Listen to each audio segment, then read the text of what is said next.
حضرت خواجہ معین الدین چشتی اجمیری علیہ رحمہ جب اجمیر شریف پہنچے تو اجمیر شریف کا جو حاکم تھا ہندو رائے پتھورا، اس کو معلوم ہوا کہ ایک بزرگ یہاں میری سلطنت میں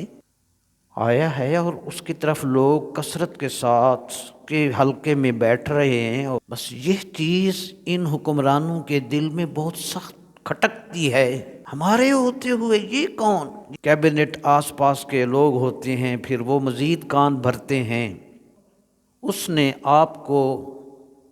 مغلوب کرنے کی سخت کوشش کی، کبھی حملہ کرا کے، کبھی جادو کے ذریعے، تاکہ یہ یہاں ٹھہر نہ سکیں اور یہاں سے چلے جائیں، مگر وہ شمع کیا بجھے جسے روشن خدا کرے۔ حضرت خواجہ معین الدین چشتی اجمیری علیہ رحمہ نے اجمیر کے اس حاکم رائے پتھورا کے بارے میں پیش گوئی کی، ہم نے اس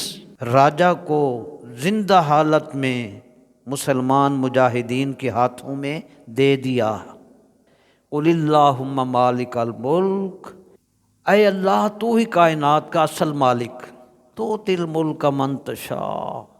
تو جسے چاہے اپنا ملک عطا کر دے، وتنزع الملک ممن تشاء، جس سے چاہے اپنا ملک چھین لے، وتعز من تشاء وتذل من تشاء، تو جسے چاہتا ہے عزت عطا فرماتا ہے اور جسے چاہتا ہے ذلت۔ 588 ہجری میں شہاب الدین غوری غزنی سے ہندوستان پر جب حملہ آور ہوا، اس نے راجہ کو زندہ گرفتار کر لیا۔ بدلتا ہے رنگ آسماں کیسے کیسے،